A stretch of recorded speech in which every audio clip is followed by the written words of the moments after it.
Hello everyone, very good morning. We have started with the first chapter of a CSEET subject economics, basics of demand and supply and forms of market competition. Market competition को अब तक हमने touch नहीं किया है. We are still hung up with demand and supply. By the way, law of demand क्या कहता है? What does the law of demand say? If अगर प्राइस बढ़ती है तो डिमांड कम हो जाता है. तो रिलेशन कैसा है डिमांड और प्राइस में? Okay, the relation is, yes guys, तो the relation between demand and price is, अगर आप देखोगे तो relation is inverse. The relation is inverse. When the price goes up, the quantity demanded goes down, and the price goes down, the quantity demanded goes up. ठीक है, तो ये curve कैसा है डिमांड कर्व का? Sloping downwards. ठीक है, the curve is sloping downwards. The rise in price, the demand for the cans is reducing. So this is the demand curve. याद रखना, this is the demand curve. ये demand curve कैसे बनता है हमने ये देख लिया है, और ये डिमांड कर्व ध्यान में रखना जरूरी है क्योंकि डिमांड कर्व और सप्लाई कर्व को हम लोग जोड़ने वाले हैं. Am I right? Demand curve और सप्लाई कर्व को क्रॉस करके हमें क्या मिलता है? Equilibrium price. Wonderful, equilibrium price. Are there exceptions to the law of demand? Giffen goods, articles of snob appeal, speculation, जब लोगों को लगता है कि प्राइसेस बढ़ जाएगी, और इल्यूजन, एक साइकोलॉजिकल बैरियर होता है कुछ लोगों में कि महंगा प्रोडक्ट ही अच्छा होता है. That can be an issue. Sellers represents the supply of the market, okay, and buyers represents the demand side of the market. Supply यानी जो भी इन्वेंट्री में पड़ा है वो सप्लाई होगा. ट्रू और फॉल्स? फॉल्स. जो इन्वेंट्री में पड़ा है वो सप्लाई नहीं है. Whatever the market has to offer, that is called as a supply.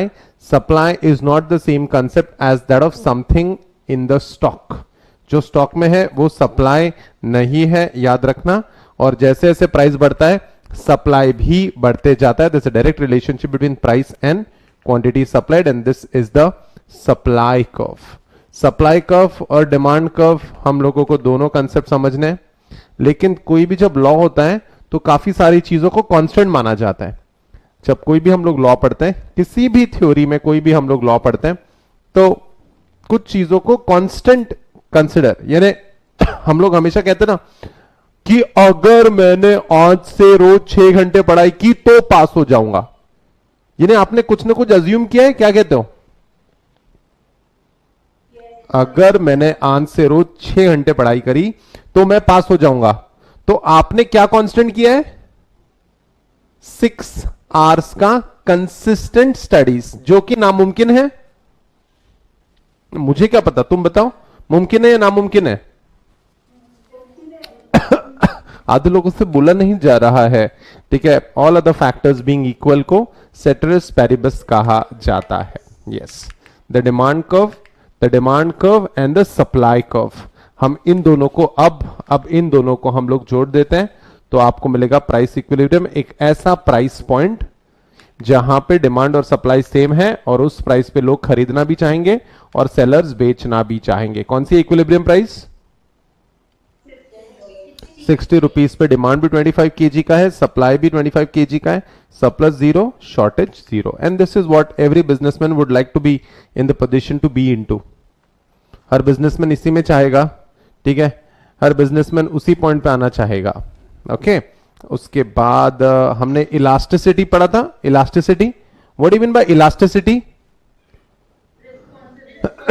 Responsiveness. कि कोई भी फैक्टर अगर चेंज होता है तो उसका डिमांड पे क्या इंपैक्ट पड़ेगा, इसकी स्टडी को कहते हैं इलास्टिसिटी. अगर प्राइस चेंज होता है तो डिमांड चेंज होगा, तो वो डिमांड कितनी चेंज होगी उसको कहते हैं इलास्टिसिटी. अगर डिमांड बेइंतहा चेंज होती है, अगर डिमांड बेइंतहा चेंज होती है तो प्राइस थोड़ा भी चेंज हुआ, डिमांड बहुत ज्यादा चेंज हो जाती है, तो इस केस में इलास्टिसिटी फैक्टर क्या रहेगा? परफेक्टली। और ईपी का वैल्यू क्या रहेगा? इन्फिनिटी। थोड़ा भी प्राइस में चेंज हुआ, डिमांड, क्वांटिटी डिमांडेड एकदम से चेंज हो जाएगी। That's perfectly elastic demand. Perfectly inelastic demand में क्या होता है? सर प्राइस कुछ भी रखो, प्राइस कुछ भी रखो, प्राइस P1 रखो, प्राइस P2 रखो, प्राइस P3 रखो, ठीक है, डिमांड चेंज नहीं होती, उतनी डिमांड रहती है। परफेक्टली इन इलास्टिक डिमांड, ठीक है। देन ईपी का वैल्यू ग्रेटर देन 1, जहां पे प्राइस थोड़ा चेंज होता है और डिमांड ज्यादा चेंज होती है, ठीक है।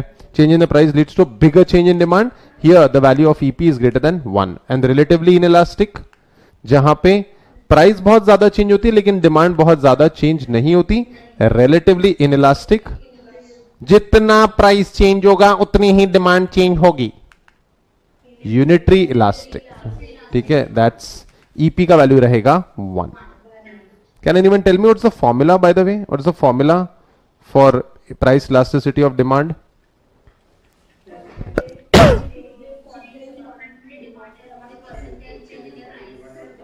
हम लोग इलास्टिसिटी ऑफ डिमांड पढ़ रहे हैं, तो न्यूमिनेटर हमेशा क्या रहेगा? Quantity demanded, percentage change in quantity demanded और परसेंटेज चेंज इन प्राइस।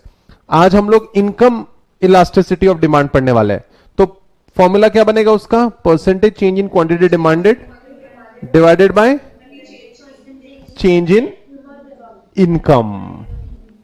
यानी हम लोग इलास्टिसिटी ऑफ डिमांड पढ़ रहे हैं, तो न्यूमरेटर हमेशा डिमांड रहेगा, डिनोमिनेटर चेंज होगा depending on what factor, what elasticity you are studying, ठीक है। हमने कुछ क्वेश्चंस भी सॉल्व किया था कल, कुछ याद है? कुछ याद है क्या? ठीक है, all right. So let's move on to income elasticity of demand. Income elasticity of demand का क्या मतलब होगा? यानी किसी बंदे के, कस्टमर के चेंज इन इनकम पे, किसी कस्टमर के चेंज इन इनकम पे चीजों का डिमांड कैसे बदलेगा। इसके पहले हमने प्राइस इलास्टिसिटी पढ़ा था। प्राइस इलास्टिसिटी यानी क्या था? प्राइस चेंज होने से डिमांड पे क्या इंपैक्ट पड़ता है, डिमांड कैसे रिस्पॉन्ड करता है। इनकम इलास्टिसिटी में इनकम चेंज, इंसान की इनकम चेंज होने में डिमांड कैसे चेंज होता है, ठीक है। जैसे आपका जो फर्स्ट कार रहेगा से वो मारुति स्विफ्ट रहेगा, कुछ दिनों में इनकम चेंज हुई तो कार भी चेंज होगी या नहीं?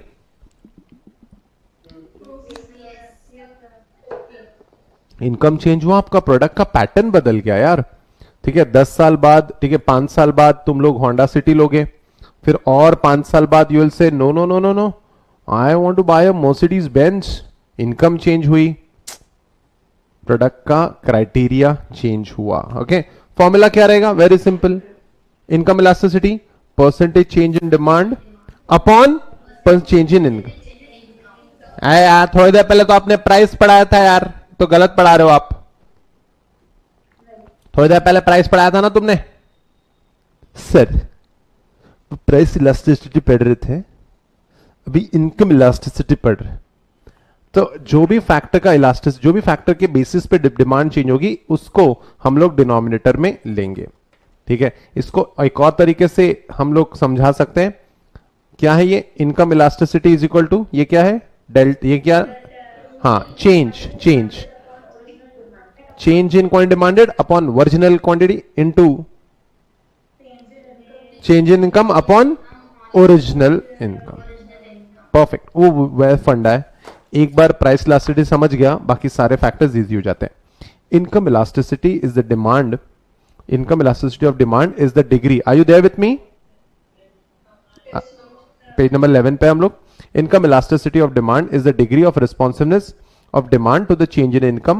Professor Watson defines it as the income elasticity of demand is the rate of change in quantity with respect to changes in income, other determinants remaining constant.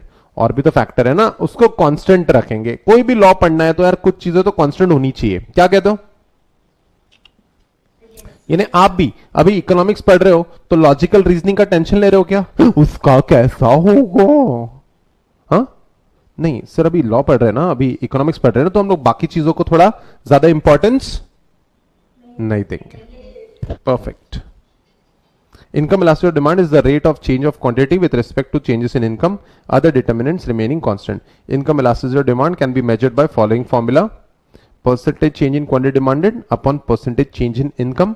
ये formula आपको मैंने जहन में रहने चाहिए, लर्न मत करो इसको, समझ इतने अच्छे से लो कि हमेशा याद हो जाएगा. Percentage change in quantity demanded is new quantity demanded upon original quantity demanded, and percentage change in income is equal to new income upon original income. ठीक है, so guys that's the formula. Symbolic income हमने देख लिया है. Now उन्होंने ज्यादा detail में discuss नहीं किया है, उन्होंने डायरेक्टली बता दिया है कि किस केस में, ठीक है, elasticity of demand, income elasticity of demand negative रहेगा. ठीक है, किस केस में 1 रहेगा, किस केस में 0 रहेगा, किस केस में ग्रेटर देन 1 रहेगा, वगैरह वगैरह, ये सब दिया उन्होंने. So types of income elasticity of demand. Income elasticity of demand can be of 5 different types. These are tabulated in the table form. These are given. पहला, numerical measure of income elasticity of demand. एक minute, numerical measure of price elasticity of demand करते हैं क्या हम लोग? Numerical measure of price elasticity of demand. What is this numerical measure? क्या हम लोग price elasticity of demand को क्या नंबर में तौल सकते हैं? क्या ऐसा आ सकता है प्राइस इलास्टिसिटी ऑफ डिमांड? है या ना?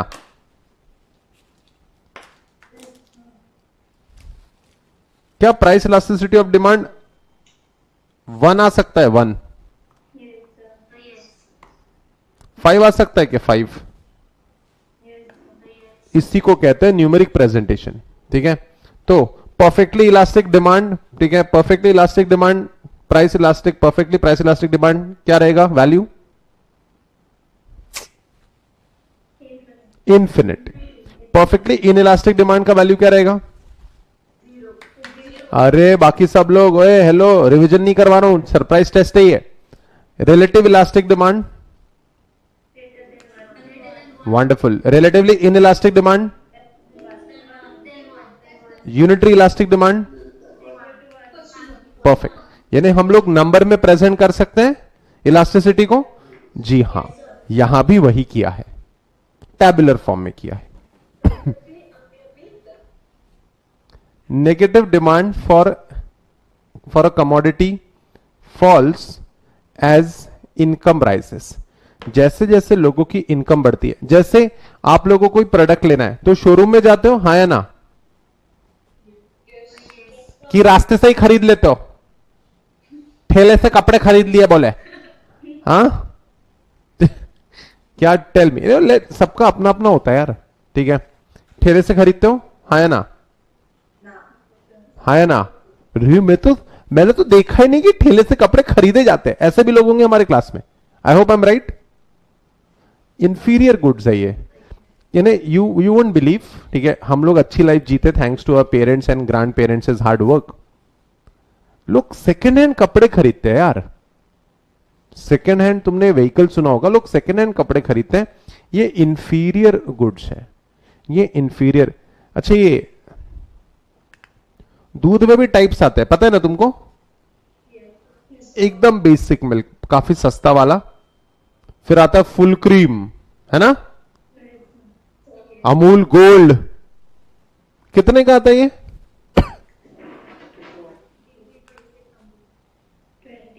28. आधा लीटर. Hello 40 full cream. कोई बात नहीं, कोई बात. यू आर रिच पीपल, तुमको कुछ पता ही नहीं है ना, समझ लो. You are rich people. हाँ, वेरी नाइस. अच्छा, इससे भी महंगा आता है क्या दूध? गोल्ड है ना भाई, और कितना सोना चाहिए? देखो, च्यवनप्राश डाल के दे क्या? इससे महंगा दूध आता है क्या? हाँ या ना? प्लेटिनियम चाहिए. ए इधर आ, इधर आ, प्लेटिनियम इधर आ. प्लेटिनियम दूध, इससे महंगा दूध आता है, हाँ या ना? This is inferior product, this is normal product, and this is A2 milk, superior product, luxury product. A2 milk. ठीक है, तो प्रोडक्ट के अलग अलग टाइप है. जैसे जैसे इनकम बढ़ती है, जैसे इनकम बढ़ती है, जैसे जैसे इनकम बढ़ती है, तो हम लोग ये प्रोडक्ट्स या ये प्रोडक्ट्स नहीं यूज करेंगे, हम शिफ्ट हो जाएंगे। M I right? और इनकम बढ़ी तो अरे भाई A2 पिएंगे, A3 मिलता क्या, वो भी ला। अंडरस्टैंड? ठीक है, आप A2 के बारे में सर्च करना, आपको पता चलेगा that kind of milk is also available in your city, is also available. Now, income demand for commodity falls as income rises. The trend is visible in case of inferior goods. Inferior goods का example समझ गया? Zero demand for a commodity does not change as income changes. यानी बिल्कुल ही बदलता नहीं है, demand बिल्कुल ही नहीं बदलता। This is true in case of essential goods. Salt का डिमांड बदलता गया, इनकम बढ़ गया, अब नमक नहीं खाएंगे तेरा फैजल, नो नमक, फैजल ईट्स नो नमक ना, ये तो खाना ही पड़ेगा यार, it's an essential goods. Then greater than 1 but less than 1, demand for commodity rises in proportion to the rise in income. Unitary, demand for commodity rises in same proportion as the rise in income. एक minute, इन दोनों में क्या difference है? चलिए बताओ, दोनों में क्या डिफरेंस है?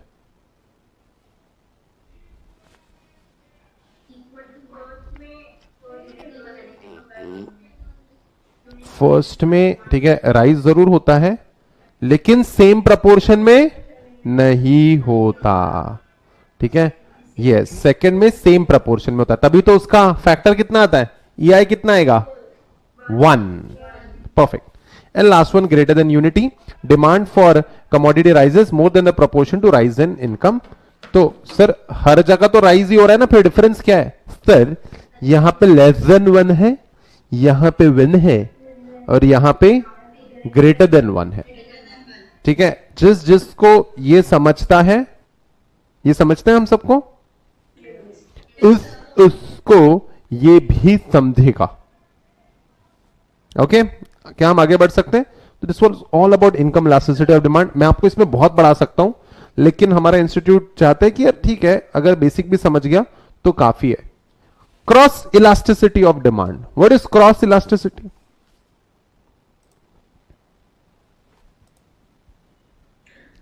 क्रॉस इलास्टिसिटी, अच्छा मैं क्या कहता हूं, हमारा ठीक है, थोड़ा इन्हें बुरा फील होना चाहिए इसलिए एग्जांपल दे रहा हूं। हमारा रिजल्ट नेगेटिव आया, सॉरी यार, हमारा रिजल्ट नेगेटिव आया, तो क्या हमारा मूड खराब होगा? हाँ या ना? ये वेरी गुड, वेरी नाइस, मुझे बहुत अच्छा लगा ये। ऑफ कोर्स हमारा रिजल्ट नेगेटिव आया तो हमारा मूड खराब होगा, स्वाभाविक है। हाँ स्वाभाविक है गोपाल, स्वाभाविक। रिजल्ट खराब आया तो मूड खराब नहीं होगा बेटा? अरे Gopal, very good Gopal, very nice, keep it up. अब क्या हमारे पेरेंट्स का भी मूड खराब होगा? उनको बोले तुम थोड़ी फेल हुआ है, चुपचाप बैठो, तुम थोड़ी फेल हुआ है, तुम बैठो, तुम कॉफी पियो, तुम चिल करो, तुम क्या वो चिल कर पाएंगे? अरे लेकिन उनका क्या जा रहा? अच्छा छोड़ो, हमारे जो दोस्त है, तुम फेल हो गए, तुम्हारे दोस्तों का मूड अच्छा हो जाएगा? गया वो गया वो टेल मी, क्या दोस्तों का मूड अच्छा हो जाएगा? हल्का सा मजा आता है, टपक गया हो। सर पता नहीं, मुझे ये फेल होके देखना पड़ेगा एक बार। What I am trying to tell you, ये नहीं पता नहीं ऐसा होता है, तुमने देखा होगा ना 3 इडियट्स में, ठीक है, दोस्त फेल हुआ तो बुरा लगता है, लेकिन दोस्त फर्स्ट आ गया तो और भी बुरा लगता है। अब तेको क्यों बुरा लगा?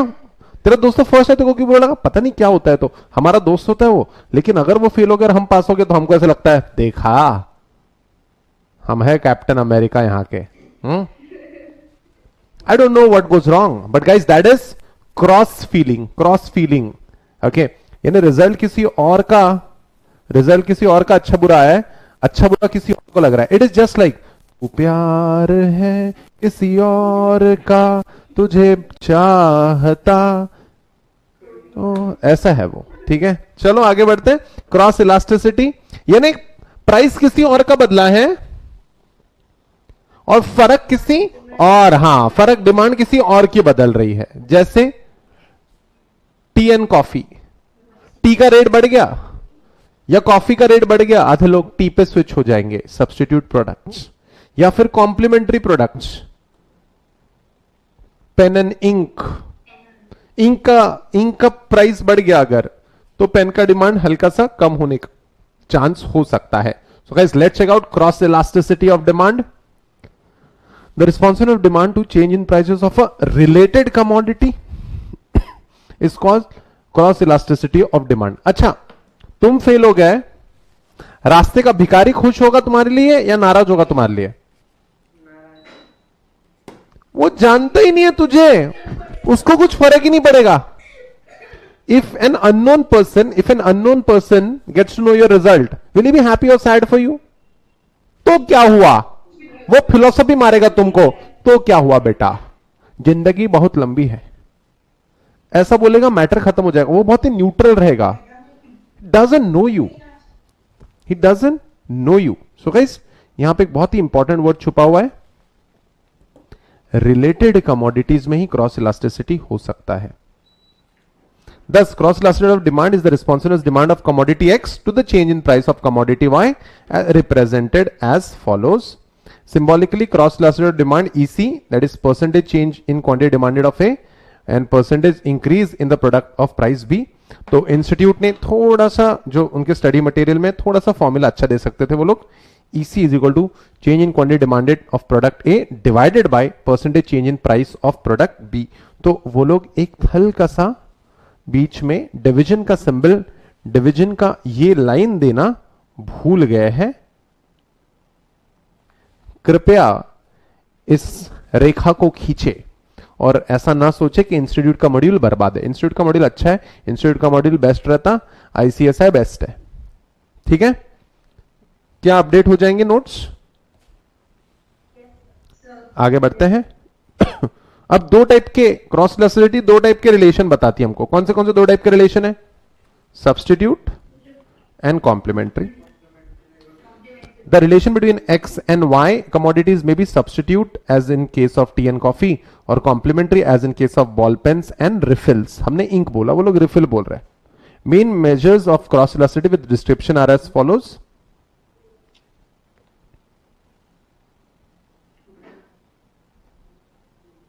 ठीक है, अगर हम लोग देखें क्रॉस इलास्टिसिटी, तीन चीजें डिस्कस हुई है।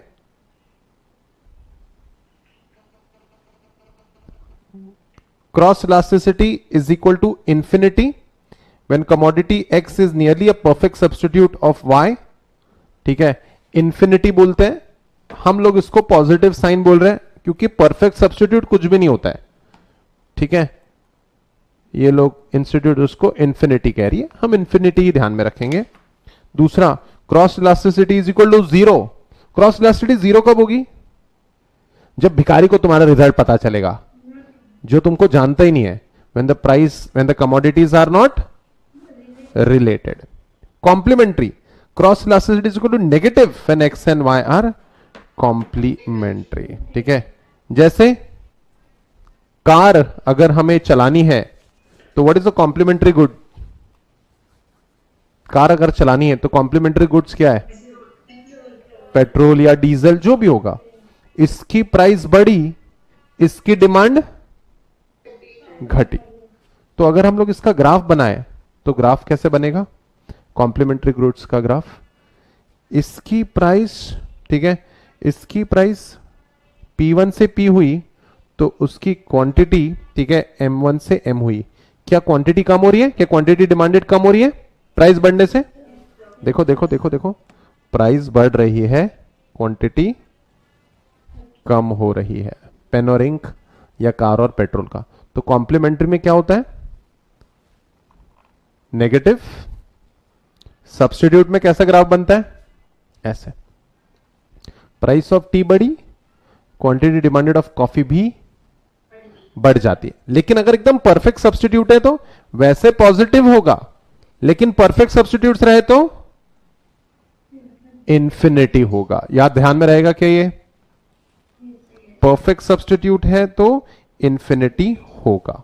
ओके, आगे बढ़ सकते हैं गाइस, ये याद रखना बहुत जरूरी है, इस पे बिल्कुल क्वेश्चन आएगा। ठीक है, अगर परफेक्ट सब्स्टिट्यूट है, सब्स्टिट्यूट अगर परफेक्ट है तो infinity. Okay, cross elasticity of demand का हमेशा वैल्यू मिलेगा only if the goods are related. ठीक है, only if the goods are related. Okay, क्या हम आगे बढ़ सकते हैं? गुड्स सब्स्टिट्यूट है, गुड्स अगर सब्स्टिट्यूट है तो क्या रहेगा? सब्स्टिट्यूट गुड्स का क्या रहेगा? क्रॉस इलास्टिसिटी पॉजिटिव, और अगर परफेक्ट है तो इंफिनिटी। अगर पॉजिटिव, अगर बस सब्स्टिट्यूट है तो पॉजिटिव, लेकिन परफेक्ट सब्स्टिट्यूट है तो इंफिनिटी। ऑलराइट, अगर ये समझा है तो क्या हम आगे बढ़ सकते हैं? ठीक है, make it fast. Elasticity of demand में हमने 3 टाइप की डिमांड इलास्टिसिटी पढ़ी है। कौन से फैक्टर्स के बेसिस पे?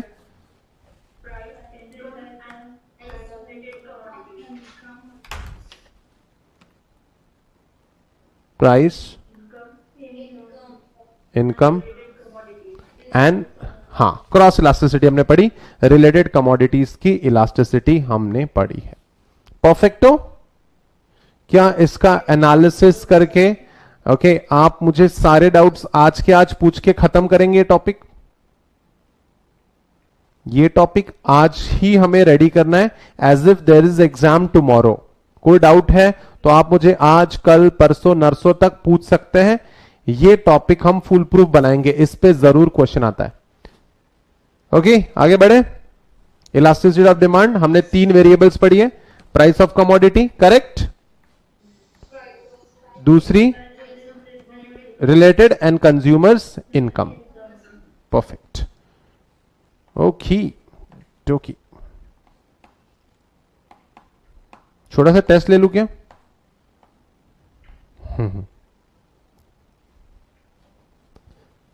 Increase and decrease in demand and expansion and contraction of demand, क्या दोनों सेम है?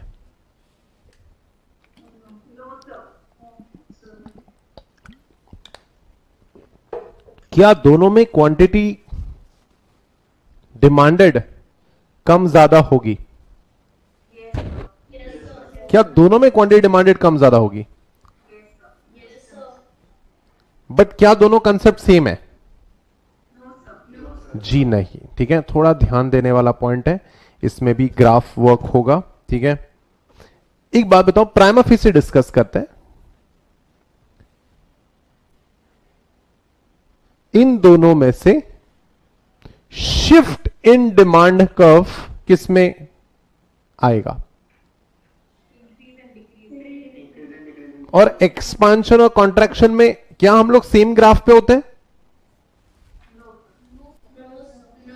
शुरू से शुरू करते हैं। Increase and decrease of demand में हम लोग increase in demand and decrease in demand को हम लोग समझते हैं। ठीक है, चलो देख लेते हैं 1 by 1। अगेन ये भी एक ऐसा एरिया है जहां पे थोड़ा सा हमें फोकस ज्यादा करना होता है। Increase and decrease in demand and expansion and contraction of demand में हम लोग पहले increase and decrease in demand समझ रहे हैं। Increase and decrease in demand, changes in demand include increase और decrease in demand due to the change in. ठीक है, अब चेंज क्या क्या हो सकता है? प्राइस ऑफ रिलेटेड गुड्स, दूसरा इनकम ऑफ कंज्यूमर्स, तीसरा प्रेफरेंस ऑफ कंज्यूमर्स। ठीक है, the demand for the product और सर्विस। तो 3 चीजों के कारण चेंज इन डिमांड हो सकती है। 1 मिनट, इसमें सबसे इंपॉर्टेंट चीज, इसमें सबसे इंपॉर्टेंट जो हमने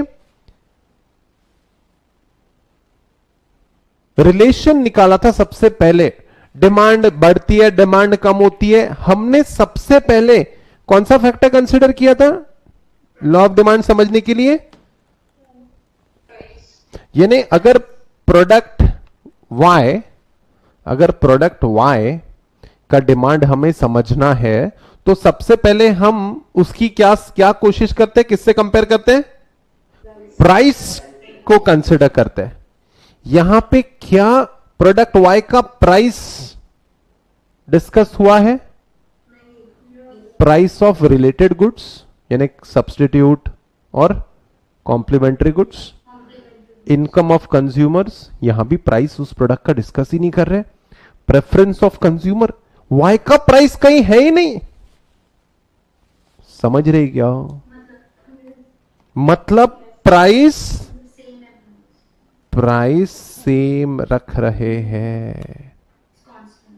increase in demand means more demand at the, sir ऐसा कैसा होगा, प्राइस सेम, ऐसा कैसा होगा, प्राइस सेम लेकिन डिमांड बढ़ गया, ऐसा कैसा होगा, होगा ना, क्यों नहीं, ठीक है, क्यों नहीं होगा, ठीक है। गाइस आराम से सोचो, ठीक है, आराम से देखो, दोनों ग्राफ को आराम से एनालाइज करो। ग्राफ को एनालिसिस कर सकते हो, take your time, take complete 1 minute, देखो क्या हो रहा है।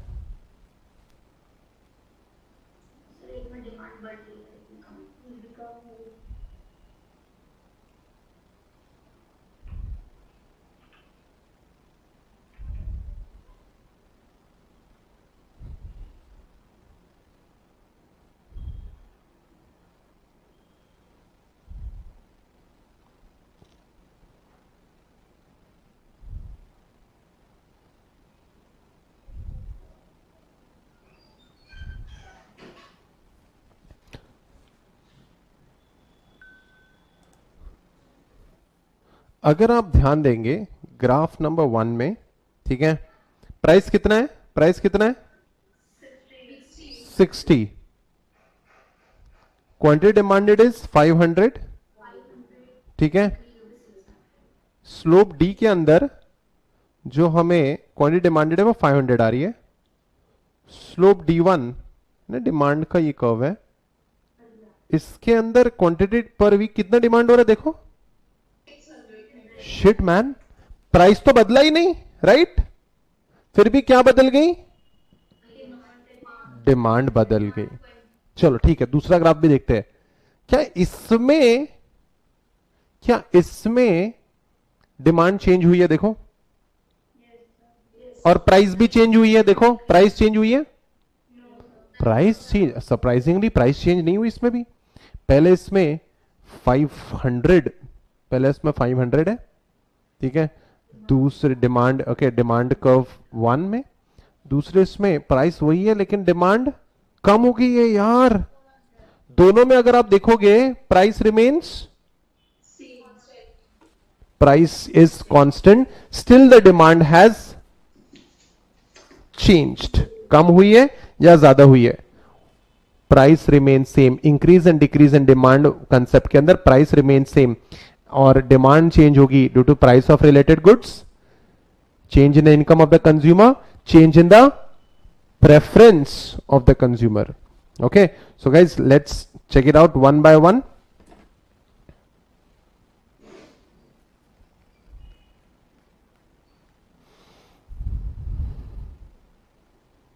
इंक्रीज और डिक्रीज, पहला increase in demand, when the demand changes not because of the price, when the demand changes not because of the price but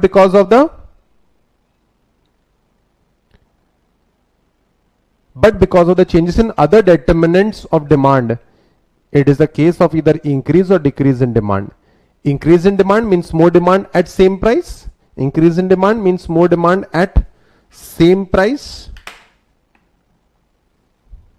and increase in demand is shown by shift to the right, increase in demand is shown by shift to the right in demand curve। एक minute आराम से देखो, कौन से case में rightward shift हो रहा है, दो एरोज है यहां पे, देखो दो एरोज है, कौन से केस में it is shifting right, A B, I sure, ये कैसे पता चल जाता है, तुमको बड़े एनालिस्ट बन रहे हो।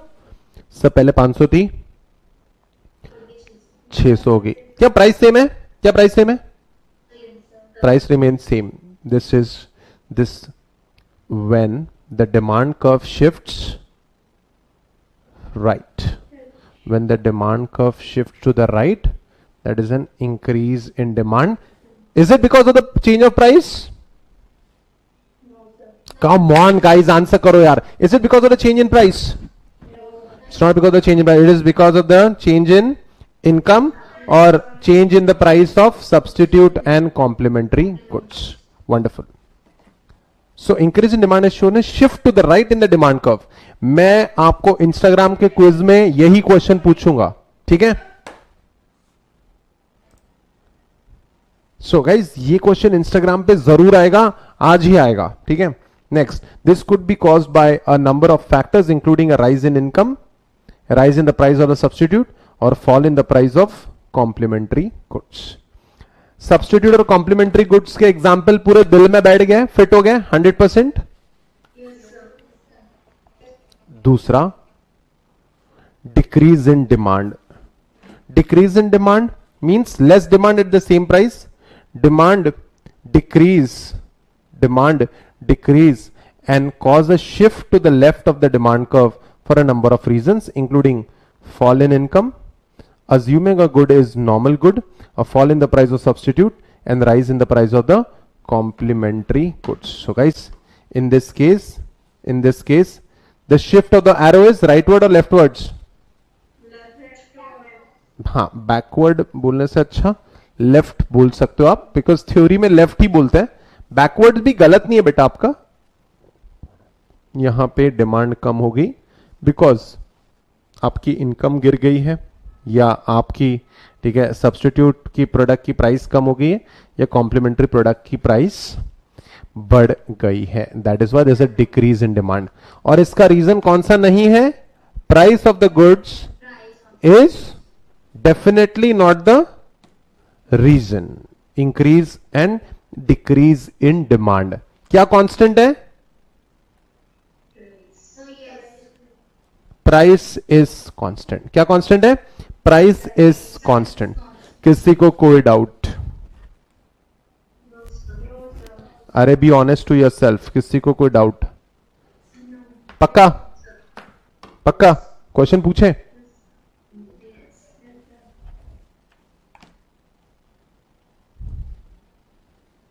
लेकिन अगर हम लोग डिस्कस करते हैं,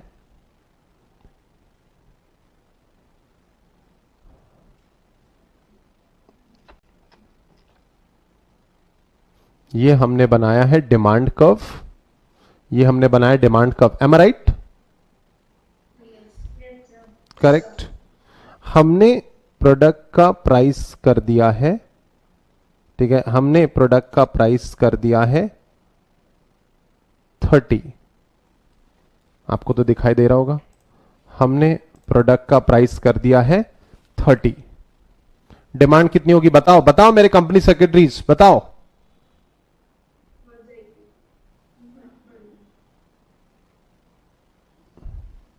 correct. I have tried to make it geometrically perfect, but कितना यूनिट्स आ रहा है? से रफली 1000. ओके, रफली. हम लोग एकदम एक्यूरेसी में, हम लोग ये नहीं कहेंगे कि हमने एकदम एक्यूरेट किया है, बट यस 1000. क्या प्राइस कम कर दिया तो डिमांड कर्व नया बनाना पड़ा? ट्रू और फॉल्स? डिमांड कर्व हमें नया बनाना पड़ा. ट्रू और फॉल्स? फॉल्स. नया डिमांड कर्व नहीं, पुराने डिमांड कर्व पे काम बन गया. वो पॉइंट बताओ कौन सा है? A B and this is C. यानी थोड़ा सा अब हम लोग इस डायग्राम को खराब करेंगे. क्या हम लोग उसी डिमांड कर्व पे खेल रहे हैं? देखो, इस वक्त क्या हम लोग उसी डिमांड कर्व पे खेल रहे हैं,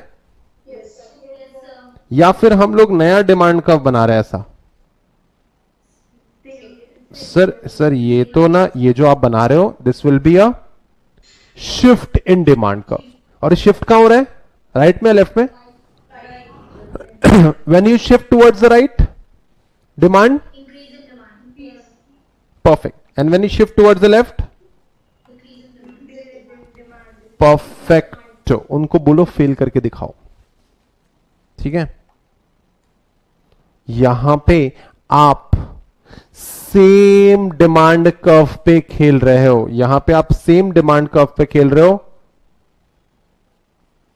दिस इज, जब आप डिमांड कर्व चेंज नहीं कर रहे हो, this is expansion and decrease, increase and decrease in demand catered. जब आप सेम डिमांड कर्व पे खेल रहे हो, this is expansion and contraction of demand. तो और यहां पे, ठीक है, यहां पे what is the reason of change in demand? बताओ तो जरा, what is the reason for change in demand? दिमाग लगाओ. यहां पे हमने क्या बोला?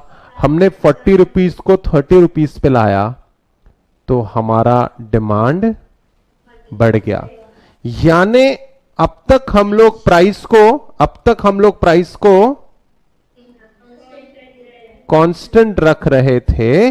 अब हमने पहली बार प्राइस चेंज किया तो डिमांड, प्राइस कम की तो डिमांड बढ़ गई. क्या हम लोगों ने उसी डिमांड कर्व पे खेला है? जी हां, हम लोगों ने उसी डिमांड कर्व पे खेला है. Is it a shift in demand? It is an expansion और contraction of demand. It's an expansion, it is an, देखो यहां पे हमने डिमांड बढ़ा दिया, एक्सपांशन. ठीक है, यहां पे हमने डिमांड बढ़ा दिया. एक मिनट, कलर चेंज करता हूं. हमने डिमांड बढ़ा दिया, एक्सपांशन. और अगर हम प्राइस बढ़ा देते तो, अगर हम लोग इसको 90 कर देते तो, हाँ, तो फिर ये कम हो जाता. फिर ये और expansion and contraction of the same demand curve. Expansion and contraction, यही ग्राफ बनाया था हमने थोड़ी देर पहले. Increase and decrease in demand due to the cheating करो, ड्यू टू द, यहां पे कॉन्ट्रैक्ट हो रहा है, यहां पे एक्सपांड हो रहा है. ठीक है, so that's expansion and contraction of demand. देखे तो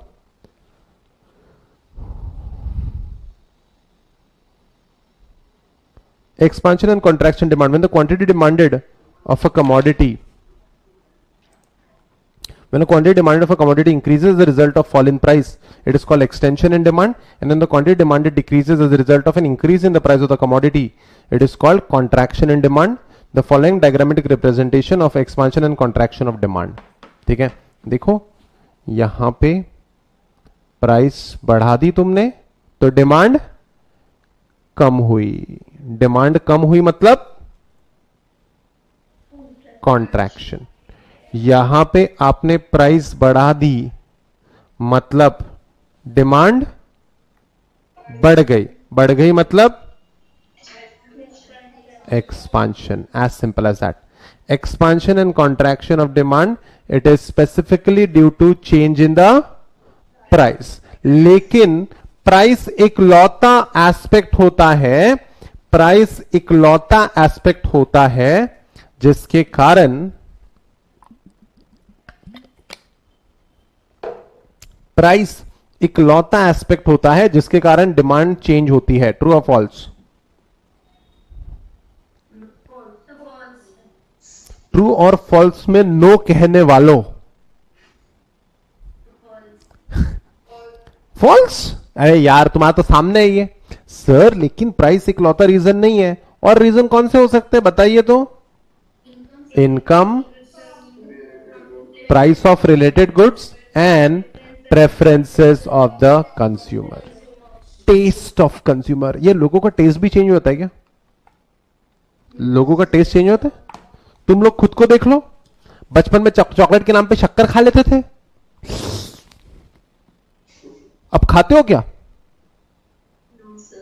यानी डू यू, यानी क्या आपको समझता है कि आजकल यानी हर चॉकलेट नहीं होती है? समझता है तुमको? अभी बचपन में चॉकलेट के नाम पे ऑरेंज कैंडी खिलाते थे यार घर वाले. अबे चॉकलेट फ्लेवर है मेरे बाप, यानी सही में पापा को बोलो orange, orange candy is not chocolate. अभी हमको समझने लग गया, ये हमें समझने लग गया कि असली चॉकलेट कैडबरी डेयरी मिल्क नहीं है, असली चॉकलेट कड़वी होती है। Am I right? Ferrero Rocher, even if it tastes a little bitter, you feel a different rich taste. बाकी लोग अभी भी, मीनवाइल हम तो अभी भी राजमलाई खाते हैं। राजमलाई हलवाई के दुकान की मिठाई है, वो तो चॉकलेट ही नहीं है। प्रेफरेंस ऑफ अ कंज्यूमर, तुमको अब समझ आने लग गया कि टेस्ट क्या है। तो रिचनेस एक्सपेक्ट करते हो, उसमें भी प्राइस में कोई चेंज हुआ नहीं हुआ, फिर भी आपकी डिमांड कम ज्यादा हो जाती है। देखो ना, काफी प्रोडक्ट्स ऑटोमेटिकली मर जाते हैं, देखा आपने? काफी प्रोडक्ट्स ऑटोमेटिकली मर जाते हैं। वो मरते इसलिए नहीं क्यों खराब होते हैं, वो प्रोडक्ट इसलिए मर जाते हैं क्योंकि कंज्यूमर की प्रेफरेंस चेंज हो।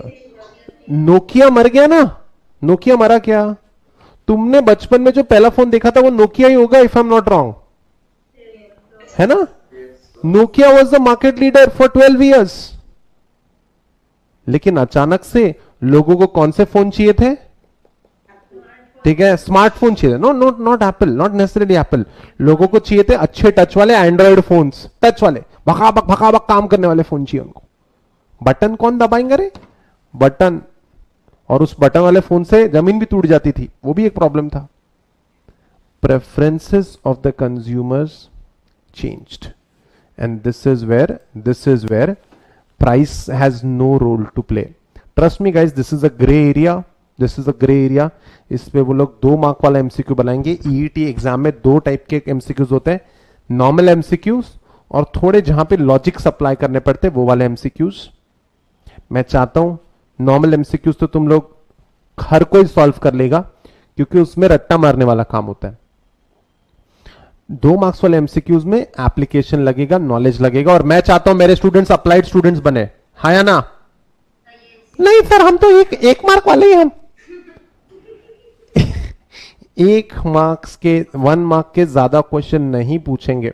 2 मार्क के, ध्यान रखना, 2 मार्क के 15 क्वेश्चंस पूछेंगे जिससे 30 मार्क्स स्कोर होंगे, और 1 मार्क वाले 20 क्वेश्चन होंगे जिससे 20 मार्क्स स्कोर होंगे। तो ठीक है, कम सॉल्व करके आपको ज्यादा मार्क्स जरूर मिल सकते हैं। Guys be very honest, tell me ये कंसेप्ट समझा है क्या, हाँ या ना? मैं फिर से पढ़ा सकता हूं आपको, आप मुझे बता दो, मैं फिर से पढ़ा दूंगा। कोई एक को भी प्रॉब्लम है तो भी मैं पढ़ा दूंगा। मनाली, यस मनाली, अच्छा उसके लिए हाथ रेस किया तो तुम, वेरी नाइस। Anyone else? पक्का done? Oh my goodness, then I thought okay okay ठीक है। चलो क्विक एक क्वेश्चन आंसर हो जाए फिर। आवाज नहीं निकल रही है, बड़ा तेज बन रहे थे तुम लोग, अभी तो आवाज नहीं निकल रही। चलो great, raise your hands, do not leak the answers, okay? Are you there?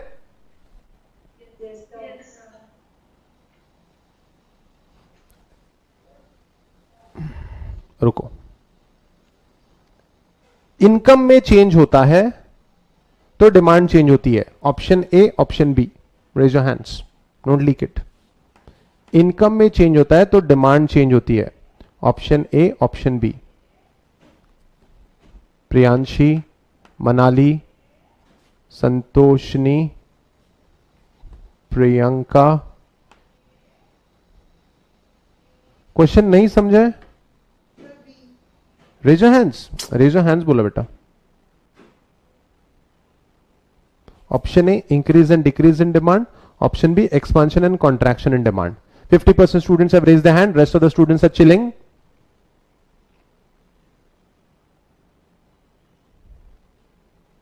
Tejas, Jacqueline, Kashish, Shimpi, Harsh, Harshita, Suman, Surbhi, Redmi, Preet, Gopal. Question क्या था Vedika? Tell me and tell me the answer as well. Vedika, Vedika what's your answer, A और B? What was the question?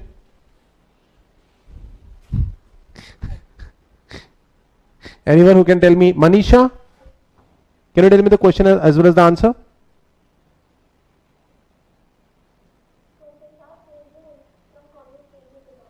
Change in income causing change in demand. Yes, Manisha, what's your answer? The answer, Vedika, the answer is increase or decrease in demand. Because expansion और contraction of demand के अंदर क्या change होता है? Price change होता है. Increase or decrease in demand में all the factors other than price. ठीक है? Guys, कोई बात नहीं. It needs a little bit of practice. Okay, just a moment. Manisha, that was a wonderful answer, and that was an absolutely okay, wonderfully done. थोड़ा question हल्का सा tricky था, and Vedika is one of our good students. Still she got it wrong. This is for you. This is a gift for you. Whenever we meet in person, I'll give this book to you, Sherlock Holmes. All right, Manisha, many congratulations. Okay, great. Okay, guys, I hope you have understood things. Chalo, shall we call it a day then? Okay, guys, thank you so much. This is Pawan Gaukar signing off. See you in the next video. Till then, take care of yourself. Study well. Bye-bye.